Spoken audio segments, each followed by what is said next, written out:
From the team that brought you the Haunted Files on ParaFlixx comes a new way to experience the unknown. This is the Haunted Files Unplugged, where the lights are low, the stories are raw, and the truth is stranger than fiction. Join Mike Delcoro, Eric Vanderlaan, and their special guests as they dive into the dark corners of the paranormal. From hauntings and cryptids to UFO encounters and everything in between. No filters, no scripts, just pure, unfiltered conversation from the world beyond. You're listening to the Haunted Files Unplugged. Holy motherfucker! Happy Monday, everybody. Yep, we're back for 2026. And my name is Eric Vanderlaan. I'm your host of the Haunted Files Unplugged radio show. And I got my partner right over there. What's up, guys? My name is Mike Delcoro. I'm your co-host here. And we got a great show for you tonight. And I'm going to let Eric continue telling us what we're getting into. We got an amazing show. We got part of the ParaFlixx Amelia as a guest, and actually we met him at Rock Island. I had the pleasure of investigating with him, doing the private investigation there. So we have Josh Morris as our guest tonight from Teps Investigates that you can see on ParaFlixx, and he started a new project, Soulfire Paranormal. I think I got that right. And I do have an intro for him, and you want to see it, Mike? I sure do. Let's do it.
Without further ado, let's welcome our guest.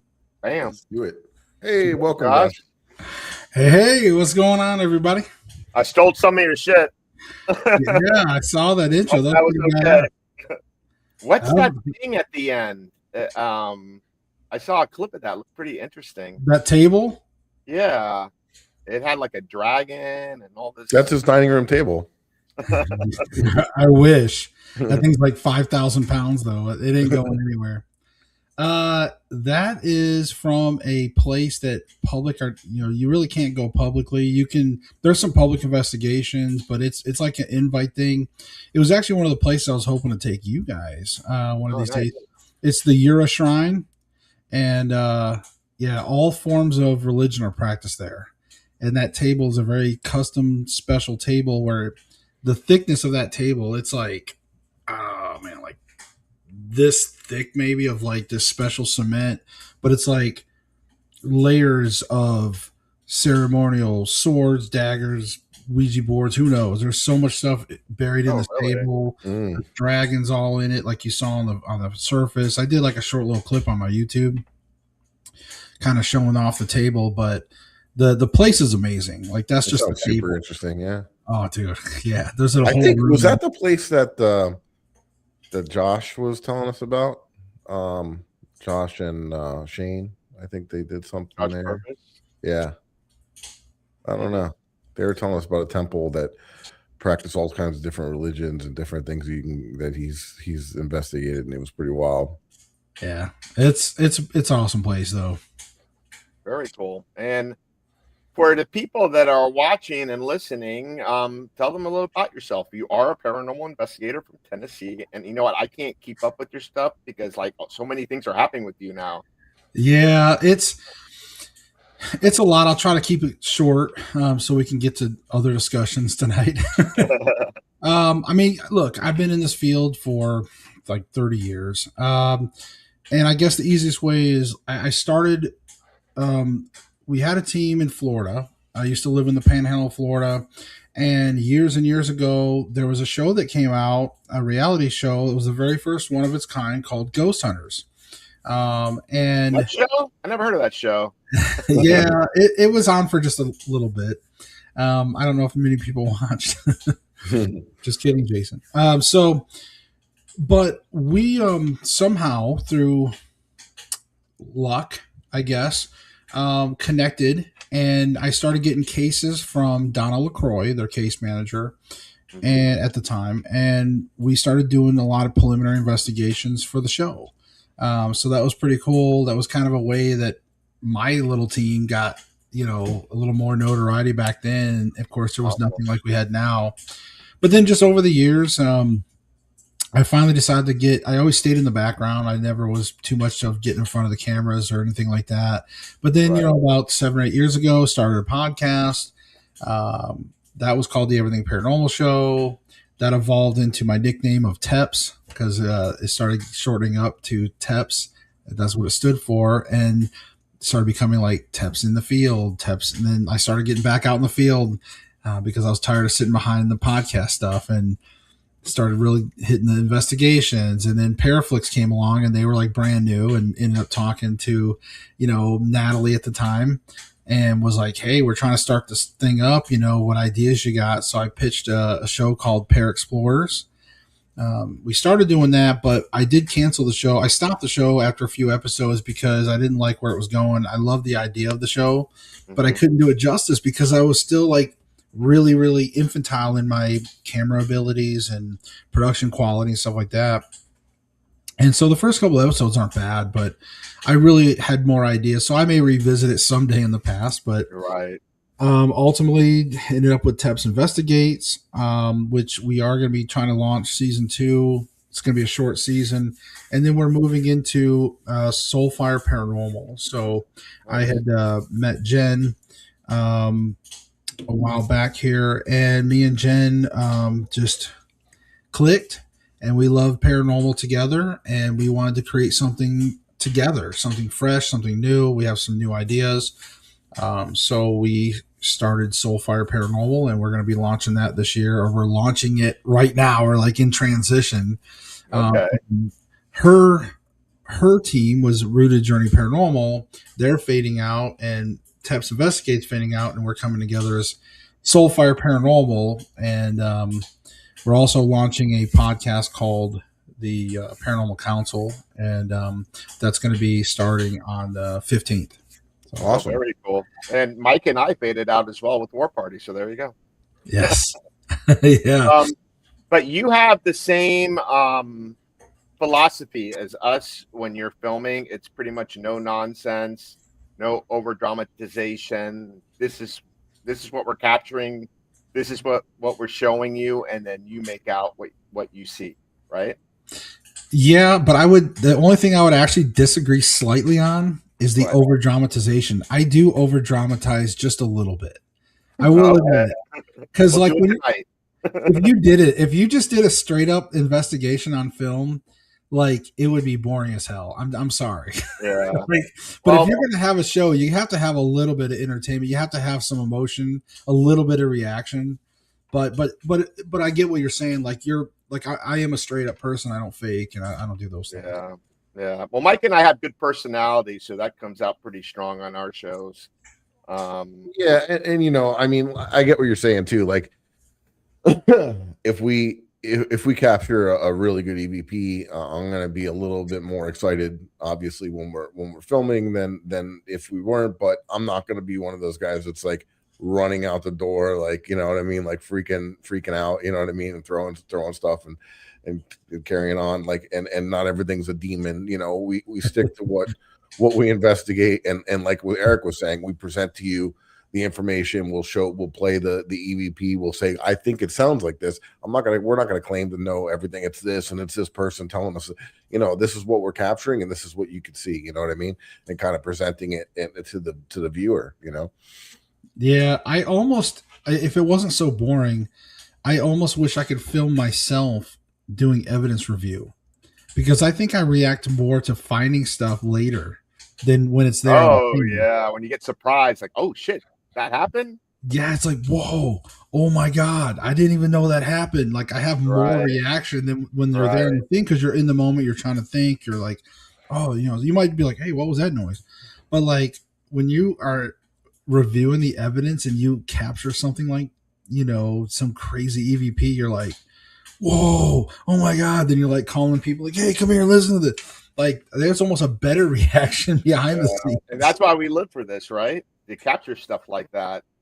And it's, like what you were saying, it's like, we're veterans, and a lot of times, like, if we capture something, we're not going to react like someone who's never like experienced it, like, oh shit, we're like, oh, that was, I don't know, but like, I don't know. It's sometimes we get numbified, I guess, how you want to call it. Yeah, no, but that's what like people don't realize is like it's almost like we get into like a professional mode, right? Mm-hmm. You're just sort of doing your job in a way. I mean, we live for it, but this is like I guess a job / hobby kind of thing for us. But like it's funny when people come up to you during like conventions and stuff, and they're like, do you ever get scared? Like, do you get, like, what was the scariest place you ever been to? Like the most popular question, right? Like they ask questions from their standpoint and not realizing like you're probably going to get a boring answer, because like I don't get scared a lot. Like, yeah, the kind of way that I try to describe it is like if you were to ask like a detective or a paramedic or like somebody like that, like, you know what I mean? They're used to seeing bodies, like dead bodies, like every day. They're used to seeing, like if you're an EMT or something like that, you're seeing disgusting stuff all day long. You get almost numb to it. You know what I mean? Like you do know, like it does bother the person, but you're not freaking out. You're not showing these reactions because you're so used to seeing this type of stuff every day. You know what I mean? Like, not that we're seeing it every day, but you know what I mean? Like it's kind of like a thing that happens, when you do anything, Oh yeah, exactly. That clip of our intro at the end where I'm saying, holy mother, whatever, that was at Waverly Hills, and that's the scaredest I ever got. And that wasn't even nothing paranormal. It was just 2 bats flying down the hallway. But you didn't know that at the time. You didn't know that at the time. No, I didn't know. I thought it was a creeper. No, that's what's funny. I was bummed when I found out it was a bat. That's what's funny though, is like when you look at even some of my intros, and you pick out some moments where it looks like I might have, kind of gotten scared or something. Usually it's because either something fell over, like there was an actual like animal thing, or maybe a homeless person. Yeah. at a place. Like it's usually like actual things to make you scared, not ghostly things. So that's scary, not ghosts. Right? I know. We live for the dead. And I don't know about you, but Mike and I have been to some crazy places where when we were with our team, I mean, we were like armed, and we would have to, clear the place out, make sure everything was safe before we started investigating. Yeah.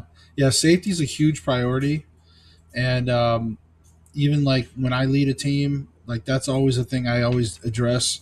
I always like to do little orientations with some of my team members and be like, hey, look, if possible, if we're going to like an abandoned place or like a place that's kind of run down, that's got dangerous objects, old floors, things like that, I'm like, hey, try to wear, some kind of jeans, slacks or something that's going to cover your legs. Try to wear maybe steel toe, shoes if you can, or even just some kind of boots. Because, you walk around these places, you know how it is. And some of these places don't even clean up old debris. Like you got ceilings that were, old drop ceilings that are just laying there, metal pieces, glass. Or there's a hole that you can drop like 3 floors down. Yeah. Yeah, exactly. So yeah, those That's a huge thing out there for people that are gonna investigate and that are gonna be doing some urban exploring and things of that nature. First, make sure you're not breaking and entering or doing anything like that, obviously. But yeah, mind your situation. Keep an eye out for what you're doing. And when I go to old rundown buildings that aren't owned technically by somebody, that aren't that aren't doing a pay to play investigation type thing where we're actually getting out and going into some of these places. I try not to go upstairs too often unless it's cement flooring and you can check, you know what I mean? Because you can, and I'm not a light guy, if anybody knows, but yeah, there was just a girl that was just recently unalived visiting that old military base in Montauk that Stranger Things was based on. So she went out there to check it out. She fell through she went up to the top and fell through, and was killed. And same thing here in Miami at one of the hospitals. That hospital. Yeah, I just got back. I just came back from Ledgeworth Village. Man, I don't know if you know about that place, but that is a very, very spooky spot. Yeah. It was, where they kept a lot of the mentally handicapped children and people, and it was totally self-sufficient, had its own power plant, owned everything, a hospital, and all the patients would work within this village and just live there. And then they would put them in unmarked graves as numbers. Right. It was pretty sad. But that place is fully decrepit now. And there's a couple spots where I went walking around, and you notice that, going down the stairs, and it goes into just still water from the snow melting and everything. It's all flooded in the basements, and some pretty spooky situations going on. Not just the paranormal activity that's there, but like I said, some of the structural stuff. There's some places we got to watch out for pythons. We have a huge python epidemic here in the Everglades, cougars, skunk apes. Yeah. Josh, you're from Tennessee. I mean, what's some places that I'm sorry, Mike, go ahead. No, go ahead. No, I was just curious. Tennessee. Mike and I were at South Pittsburgh. What are some of the places that you like over there? Oh, we're in Waverly as well. Yeah, Waverly Hills. Well, and this is going to sound maybe a little bit of cop out. Now, there's some forts around here. There's, of course, Brushy Mountain Prison and things like that. Euro Shrine.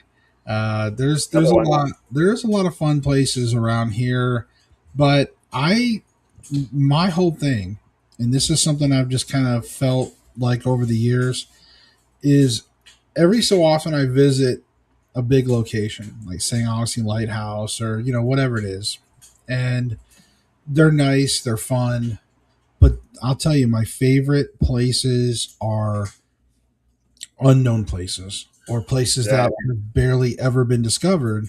Mm-hmm. They're just old places that have history, family histories, residentials, sometimes people's homes, but I like some of the old just buildings, historical homes, things like that. Yeah. I've gotten a few realtors that are friends of mine that buy a lot of the old historic homes, and they're like abandoned half the time.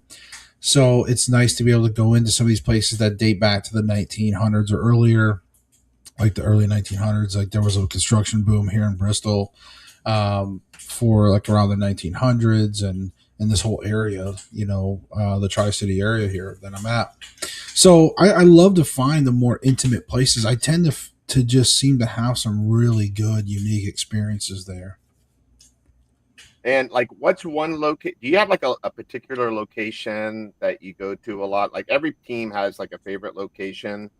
And that's like, you probably think is the most active. And then maybe like if you go to some well-known one, like, I don't know. Like for me, there's a location that I favor. And whenever I go to a well-known place, I always compare it to that location. Do you have something like that? Yeah, that's a good question. I do. I have a place, and it never disappoints. In fact, it was pretty cool. It was a season finale of season 1 on Teps Investigates, and it's called Nickerson Sneed, the Nickerson Sneed House. and it dates back the core of it dates back to the late 1700s. Oh, nice. And then it was expanded upon and built into an antebellum style house. Pretty big, big house, but it's not too far from me. It's about like an hour drive, but it's considered local, so to speak, and it just never seems to disappoint. I've investigated multiple times. I've done 2-day investigations a few times, and some stuff. I just love it. And compared to other locations, now there's some that's not bad. I had some pretty good stuff with even the Glen House. There's a few places that do rank up there that I can think of, but I always like to compare Nickerson's Knee because it's just so consistent for me. Yeah. Have you been? What's it called? Hales Dam. Bar Dam. Yeah. Yeah. I think they shut that down now. Like they shut. Yeah, that's what I heard. Yeah. Yeah. It was actually a really good investigation. I actually did a collab with SRS Paranormal, and like I spent most of the night with them doing theirs because we did like a 2-night thing. We did like Hales Bar Dam, and then we did Old South Pittsburgh Hospital. Yeah, we did like the 2-night collab thing, so instead of filming for myself, really I spent most of the night with SRS, and we really had some.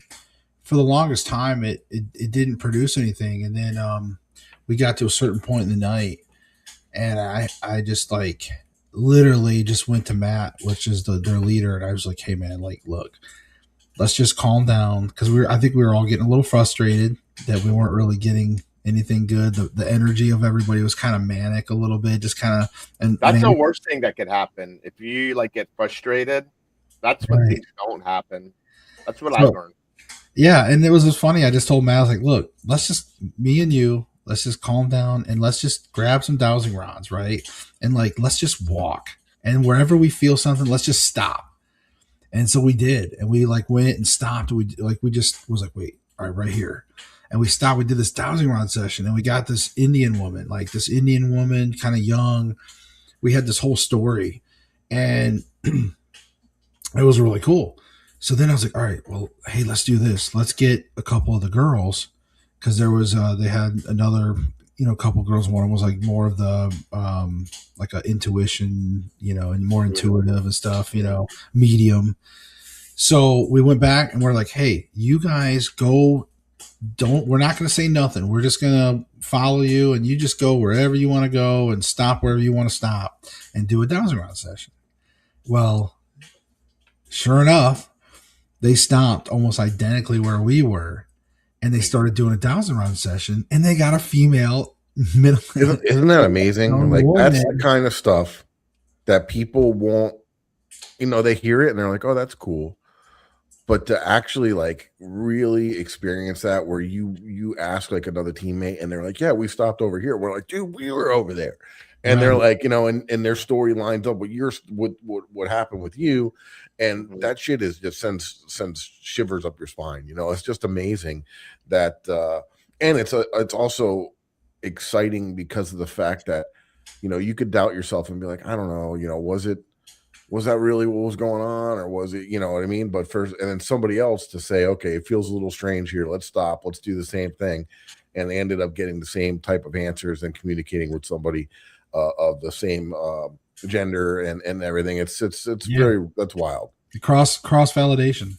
Yeah. Well, what's pretty cool is we were doing an event at the Old Davie Schoolhouse down here in Florida, and they have the old school, and then they have these 2 historical homes that were nearby, but they moved them because they were going to get demolished. So they bought the homes, moved them behind the school, and restored them to its glory.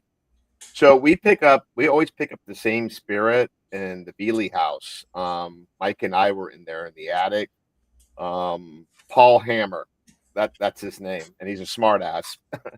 And it was funny because we were investigating, and one of our other investigators, JP, was next door at the Walsh house, and he was picking up Paul Hammer as well. And we were both getting him we were both getting EVPs of them on our recorders. How wild is that? Nice. And spirit boxes and things. And like we that. didn't even know this gentleman existed. We were getting the names. We were getting. So we asked the educational director that runs the place, and she goes, "No, there was a guy named Paul Hammer here," and she's like, "He died from getting bit by a snake twice," and blah blah blah. Told us his whole story. We even have a picture of him somewhere. Eric has it.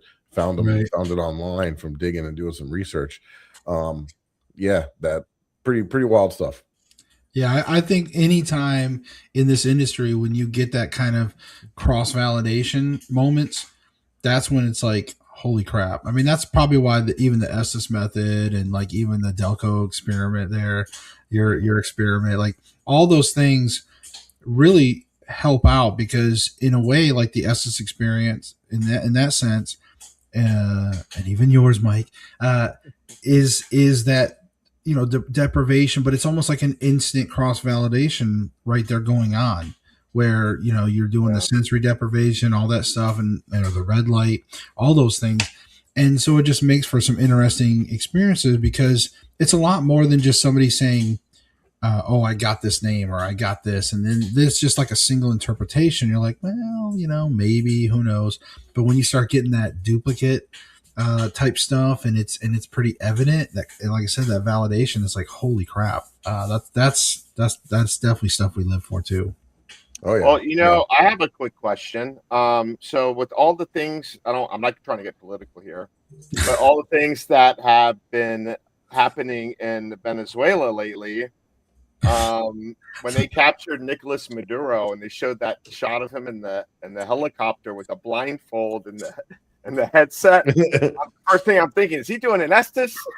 You should make that into a meme. Right? You should make a meme. I'm going to. Yeah, they had the same headphones on. We used the Vic Forth.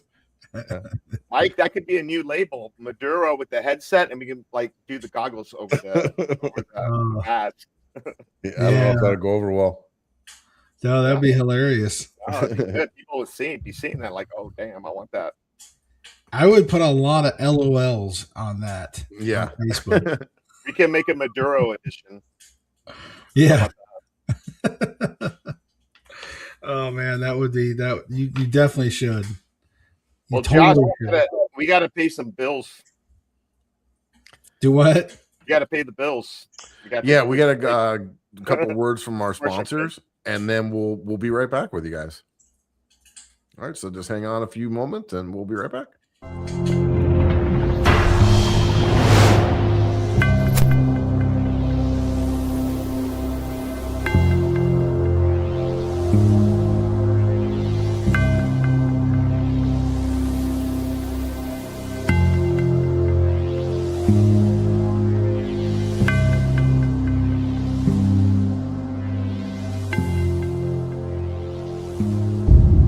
What's up? Mike and Eric from the Haunted Files here, and we got these pieces of paranormal equipment in our hand. Why is that?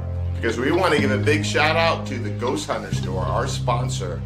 And you might see some of this equipment on your favorite ghost hunting shows. Is that right, Mike? That's right, especially the Haunted Files on ParaFlixx. And we're going to give you a special code for a discount on these devices. That's right. So if you go to the Ghost Hunter store, you go to the website, when you check out, if you enter the code Ghost Gone Wild, Not Girls Gone Wild. that's right, you get a discount on your purchase. So check them out. They're your one-stop shop for everything paranormal.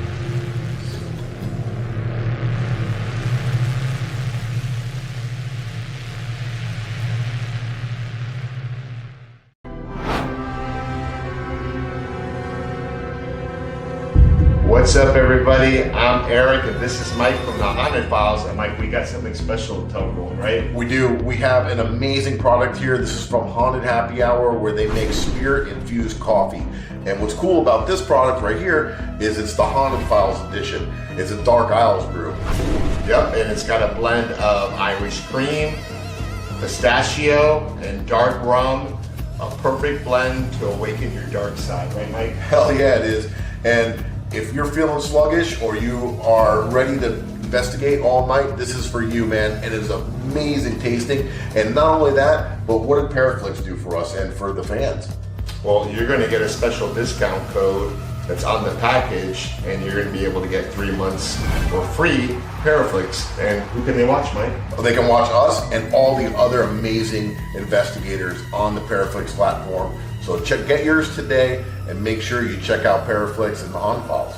And if you're feeling dead inside, get caffeinated with Haunted Happy Hour.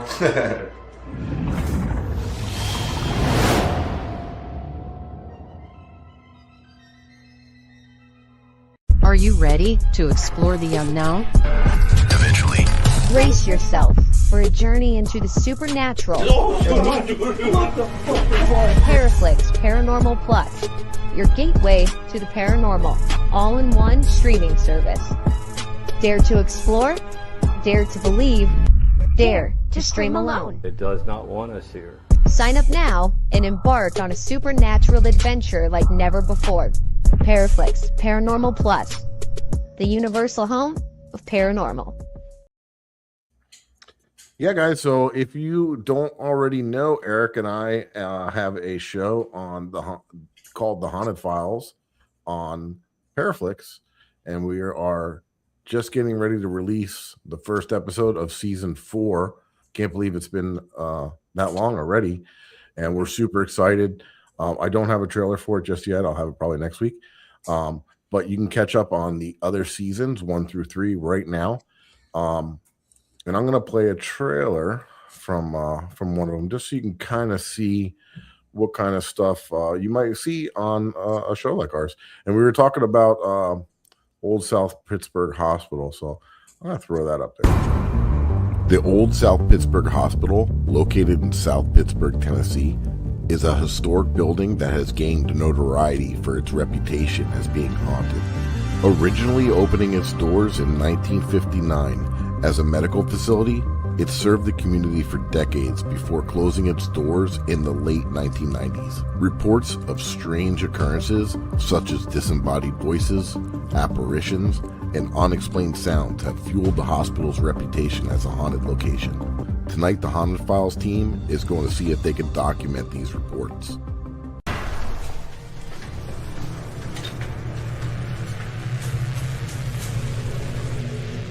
Oh, shit.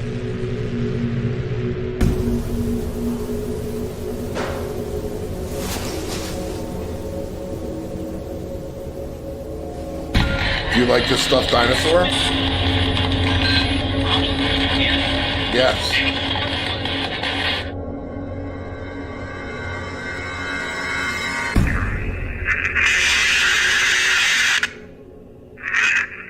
Leave.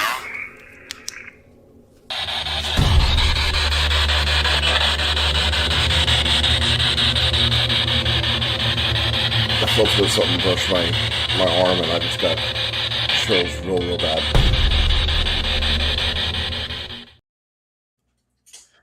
Yeah. And that third floor was freaking crazy.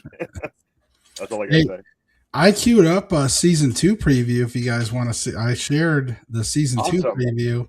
Now, the only thing I would just tell people is like it said it was going to be released in summer of 25, but things got delayed. So I've been going through personal stuff with divorce and all that things and like restarting my life. And now I met like an amazing woman there, Jen.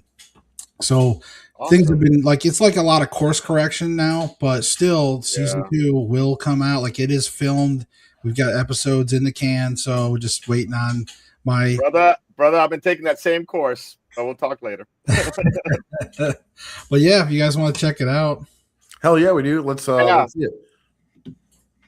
I'll throw it up on the screen here. I guess I should hit play, huh?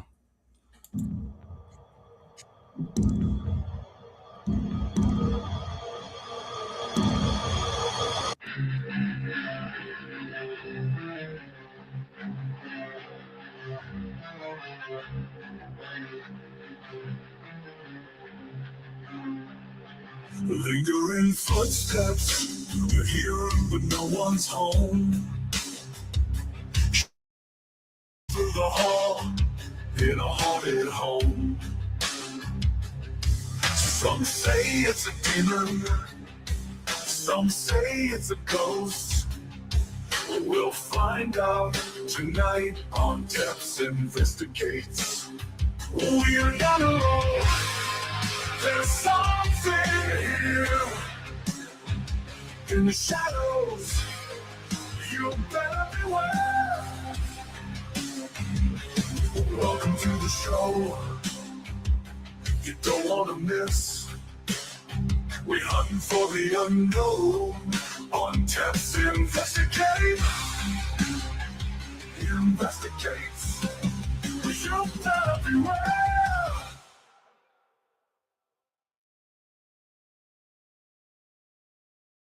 Nice filming, and how'd you get the music?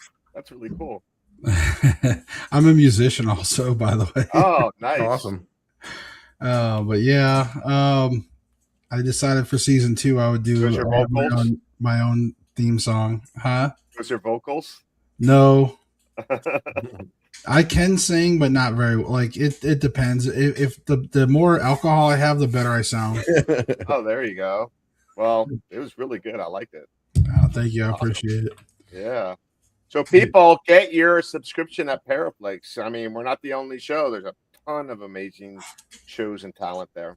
I mean, look at like just the fact of like your guys's trailer for one of your episodes, and then that trailer there with both of our trailers. Like, how good do those shows look? And that's just like the top 2 shows. But I mean, think about the other shows on I'm just kidding, ParaFlixx. But that's Natalie's watching. No, I know, but that's okay. But no, I mean, but think about the breadth that's on there, though. There's so many amazing shows on there, and it's like literally, what is like $4 or $5 a month or something? It's like super cheap. Yeah, it's not even. I think it's like 3 and change or $4 or something. Yeah, I don't know. I think I did mine for like the annual, like $30 or something like that for like the whole year. Mm-hmm. So it's like, yeah, it's ridiculously cheap. I mean, you probably paid more than double for Discovery Plus, and if you only watch Discovery Plus for the paranormal shows, I mean, it's other than Zach Bagans and Ghost Adventures, everything else, you know, it's all repeats, right? Yeah, this is all new, fresh.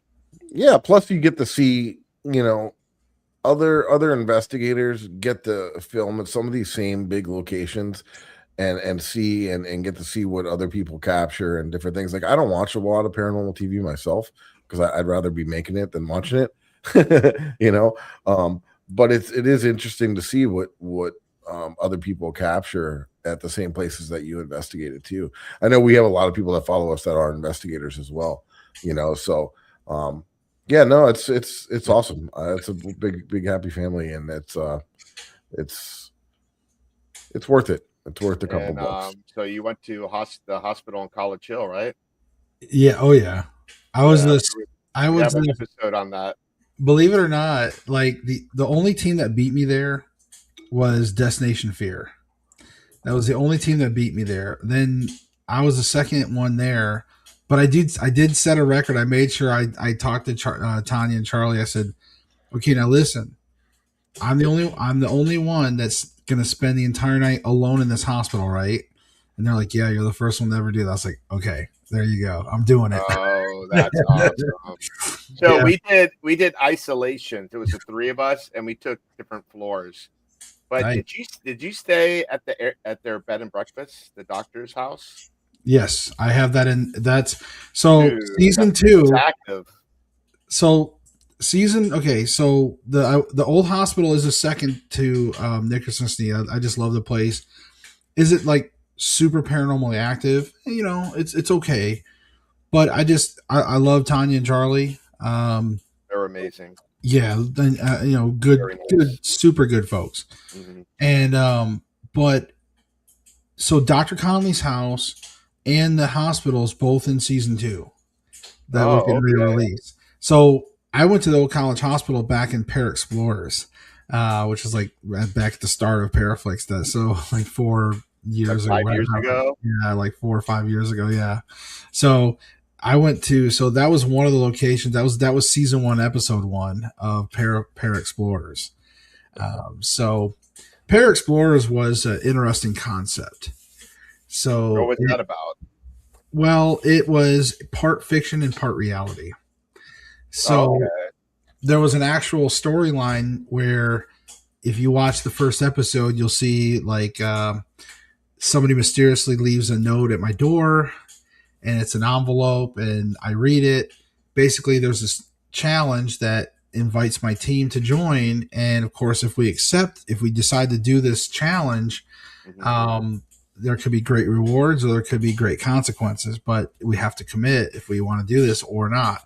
So there's a flash drive that was inside of it. I put it in there and it has special instructions. And it was from this guy called ParaFlixx. That's where the Para Explorers came from. Have you ever seen MTV's Fear? Yeah, I mean, the 90s, like similar to that, where they had challenges that they had to do. Right, we had challenges. You got the boot. So the first episode, part of the rules were I had to go alone, no crew, no camera, nothing or no camera crew, no camera guy, just me. And I think there was I had to do 3 communication experiments. I had to invent my own communication experiment. Oh, wow. And then I also had to spend 30 minutes in the pitch dark in the incinerator room. And then the last surprise goal at the end, another mystery envelope showed up at the end when I was getting ready to leave, and I had to spend the rest of the night there. So the concept was that each episode I would get these mystery letters, like there would be an actual production, it's actual cinematography, like a little mini movie where I'm in the grocery store and, I move a jar of spaghetti and there's an envelope, what the hell? These gold envelopes, right? Right. And so each episode I was going to get a new mission, basically, with new rules, new locations. We never knew where we were going to go. And, that kind of stuff. And then, of course, the whole thing was there was going to be times where maybe I was trying to catch a glimpse of whoever this ParaFlixx is, but we could never figure it out. I don't know. It was a great concept and a great show, and I hope to revisit it. Sounds very cool. Oh yeah. I want to go back to Dr. Connolly's house, because when we stayed there, it's just before we filmed the hospital. Mike had an experience and we captured some shit, and Mike was like, maybe we should film 2 episodes. This place is that. That's what I did. So we were on the road and we were hitting 3 different locations, and we were just happened to stay there because it was super close. And she, Tanya's like, it's active, and we're like, oh, that's cool. We'll see. So we didn't really plan on filming, but I don't know, man. I woke up at 6 a.m, and when we're traveling. Which room was you in? The doctor's room. Yeah, I was actually in, I think, the master. It goes to the housekeeper. When you turn right and you go all the way down, and there's the main room. And then there's a room to the housekeeper's room that goes downstairs. Yeah. That's so for something. I open my eyes at 6 a.m. I'm like, bing, friggin' wide awake, and I glance over, and the door, as I woke up first, and then the door that goes to the I guess it was the maids. Yeah. Yeah. There's a little stairs that go down to a maid's quarters. Right. That friggin' just opened, and I'm like, get the fuck out of here. And I'm laying in bed and I'm looking at it and I'm like, nah, no way, dude. And then I swear to goodness, I hear footsteps, and then the other door cracked. And that's it. And I'm like, first I was thinking, pressure change in a room from air conditioning, something, whatever. But then I was like, both doors were separated by a few seconds. And then I heard that. And so I was like, this is crazy. So it was cold. We didn't have any heat or anything on. No. Right. Yep. And so we went out to get lunch later on, and we said, all right, you know what? Let's put a couple recorders down there and just leave them on. We had ST20, the Sony ST25 on voice activated. Right. We'll just let it roll and then come back and see what we get.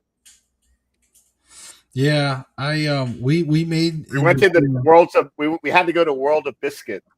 Oh yeah, that place was awesome. Oh, did you go there? Yeah. Yeah. I didn't go. There's a local cafe I go to whenever I'm in town. Oh my God! If you want breakfast, I dream you about gotta that go biscuit there. place. I still dream about it. So we got back to the house, and Mike, what did we capture? So you heard all kinds of stuff. You hear voices. You hear disembodied voices. Like it well, it was either Weird thing was, EVP or disembodied voice, Yeah, and then we heard like a ball hit the floor and roll, or a beer bottle or something. Yeah, it wasn't like like a pebble or something like that. It was something like a bottle or a ball. You can hear it fall, and you could hear it roll. Right. Like, and we looked around. We couldn't find anything that would match that. Huh. There was nothing but a bed mattress there. The whole room was empty. Yeah, because I'm familiar with the house. We originally got it to we were going to stay there, but we actually filmed in the same night. So oh wow, yeah, like so we filmed the hospital, went back, filmed. Well, I don't know. Did we do it in? No, we might have did it in 2 nights. I think we did it in one night though. It seemed like we did it in one night. Either way, I know one thing. The trunk of my car, when I was getting the equipment out from after we investigated the hospital, it came down and like busted my nose, like cut it open. Oh, wow. Like, so when you see the intro in the Conley house, when you see my intro, I'm like, yeah, I freaking busted my nose. Like, so it injured me. I've got blood there. So yeah, but it's a cool place. I tell people all the time, like, you know, the college or the old hospital on College Hill, it's one of those places that flies under the radar for a lot of people. They don't tend to bring it up a lot, but it's such a good place. I love it. It's an amazing place. I'm going to share something real quick.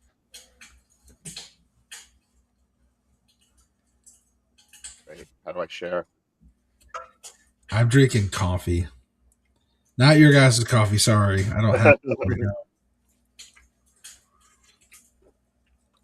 but it is some fresh coffee that I grind. I want to talk about this here. Oh shit. It's Teps 1. That is badass right there.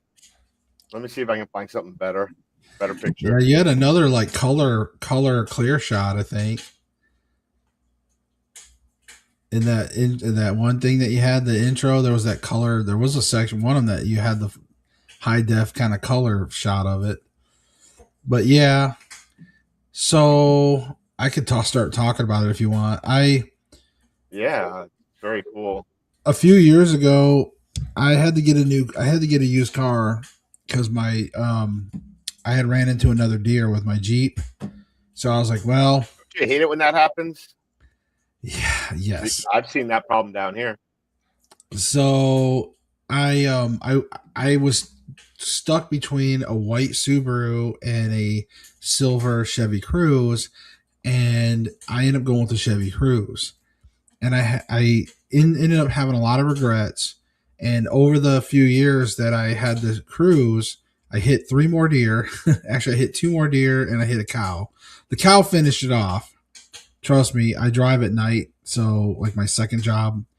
In fact, tonight I got my second job too. I've got to go do. There it is. So when I had a chance to get another car again, I'm like, damn it, I am getting my white Subaru and I am making my Ecto 1 / I'm going to make it a Teps, Teps 1. So of course I went and started doing all the research I wanted to build the roof rack as you see in the picture. I wanted to build the roof rack to resemble the movie. So I went into some of the original backlot photos, movie photos, and I just started, and I also wanted to calculate it. How can I make this work for a Subaru? So I had to engineer it all to like proportionally look right. Like the yellow tanks up there, I built on a PVC, the sniffer tube up top, like all the stuff. I try to get pretty accurate as much as I could. And then you can see it's hard to tell in the thing, but there's a strip of LED lights. So I've got lights on the front and back. So instead of the old fashioned blue lights, you can't do that anymore. You can get the LEDs are like right here. Yeah. So those are green and amber lights that I can turn on. And of course, Jen's in the comments. She said it's fun. It's so fun to ride around, and it is because I also have a horn. I have the Ecto Siren. I have multiple like in my near my gear shift. I've got some buttons. I got 4 different buttons. So I have like either a short, blast. Yeah, or I remember you showing us that. Right. So it's fun. It's fun to when I have it. Like right now, the roof rack is actually off my car right now. Sadly, I have it off for the winter. But you can see the back window. I had, of course, the Teps Investigates ParaFlixx stuff. Kind of a thumbnail to drive around town with. I had the red stripe done to sort of imitate the red fin on the old Cadillac. From the Ecto. Yeah, that's really cool. Little radar dish in the back. All the things are fairly close to what they had. Again, how's the gas? How's the mileage on that with that thing on top of there? Yeah, gas mileage does suck down quite a bit. I would say I would go through.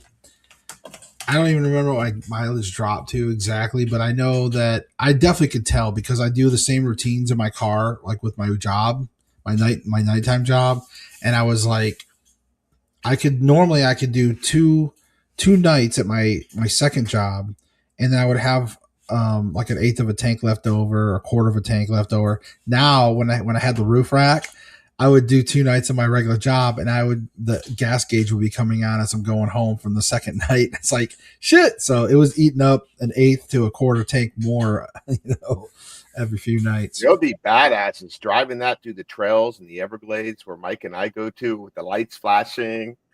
Oh yeah. Yeah. When you get in some of the back roads and there's nobody around and it's dark, I just light up both the front and back at the same time and hit the siren. It's like badass. Because it's like an SUV, right? When we do the skunk egg episode, I'm definitely gonna have to break out my truck.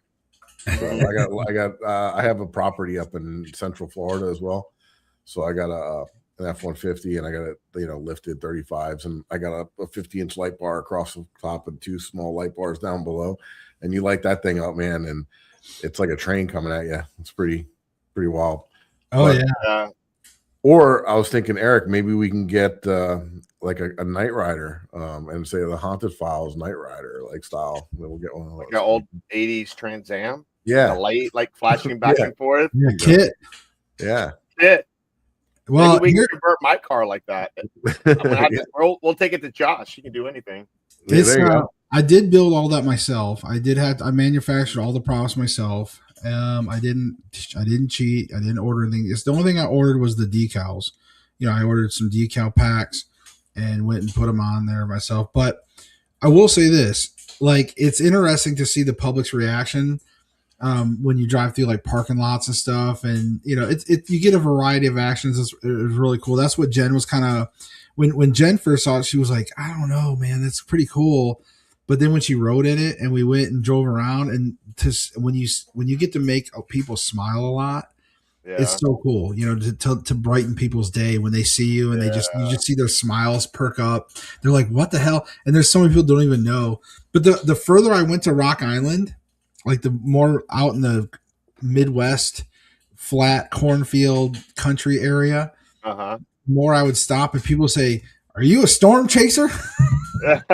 Oh yeah, there you go. It's perfect for Paracons, though. That's kind of the most common thing. If people don't know, they ask me if I'm some kind of storm chaser. I got a cool photo of Mike's truck somewhere here, but his truck's like 2 stories high. Need a ladder. I would, I'm sure. But it's perfect for the Everglades. I need to put new tires on that thing, and I'm not looking forward to it. Yeah. It's gonna be is it gonna be a rough ride? It's gonna be expensive.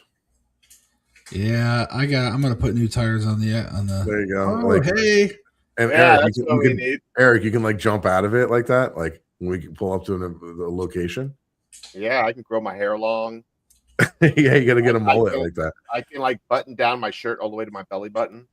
Yeah, the Hasselhoff. Yeah. We'll just change. And underneath, I'll have the Baywatch red Speedo underneath. Instead you of go. Michael Knight, we'll just change to Eric Knight or something. You know? Right.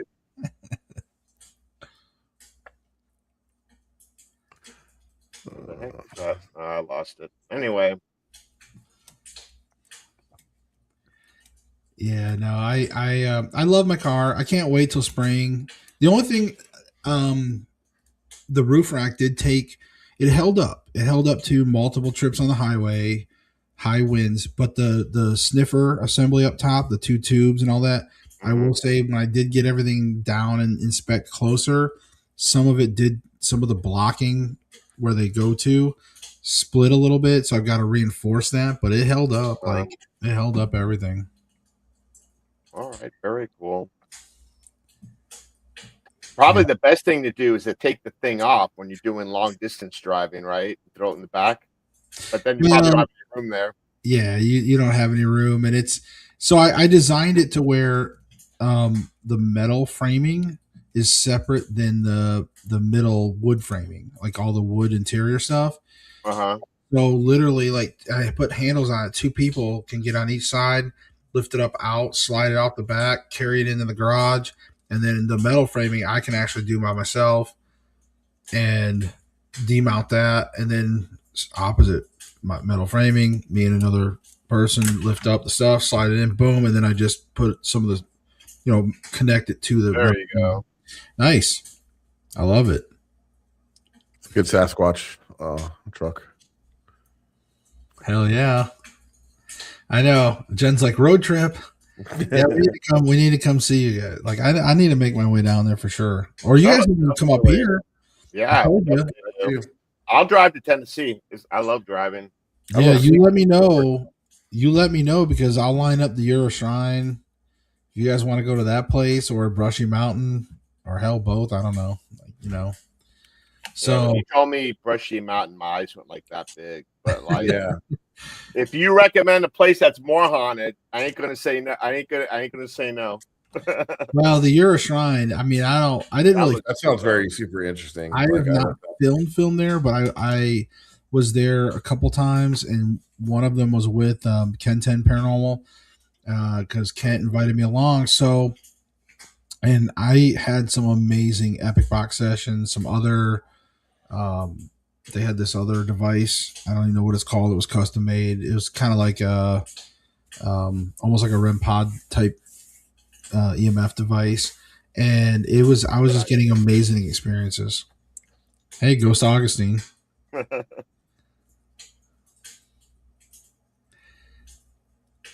All right, well, we're getting to that time of the show. Josh, can you tell people like where they can find you? If you have anything coming up that you want to announce, like, just go crazy on yourself. Well, I kind of did that at the beginning of the show, but no. If you want to find out more about us, like, we're doing the Paranormal Council podcast, which will be Thursdays at 9 p.m. Eastern. So this time on Thursdays, starting the 15th.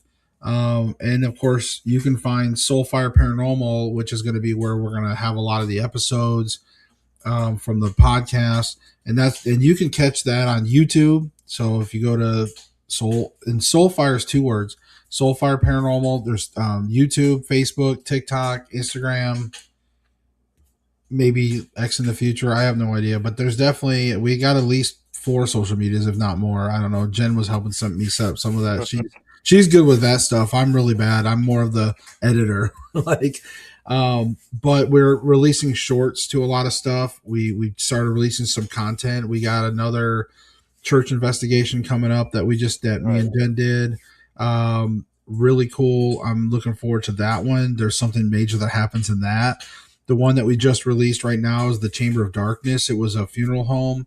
We had an amazing spirit box session that you guys are going to really find pretty cool. In fact, even I was like, hey, do you know anybody? And the spirit, know any of us? The spirit box says yes. And then literally it's saying like, can you name our names or whatever? And it actually said 3 of our names.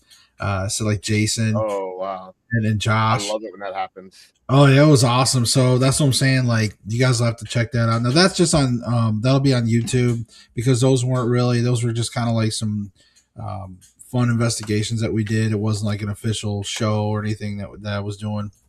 And of course, ParaFlixx, guys, you gotta come and see us on ParaFlixx. I hope everybody watching has ParaFlixx because you can watch the Haunted Files. Listen to that man. And Teps Investigates. So again, Teps Investigates. You can find, if you go to like my Teps Investigates, you'll ultimately find me because it'll all funnel all toward whatever I'm doing. Whatever the current stuff I'm doing, it'll all funnel that way. Very cool. Awesome.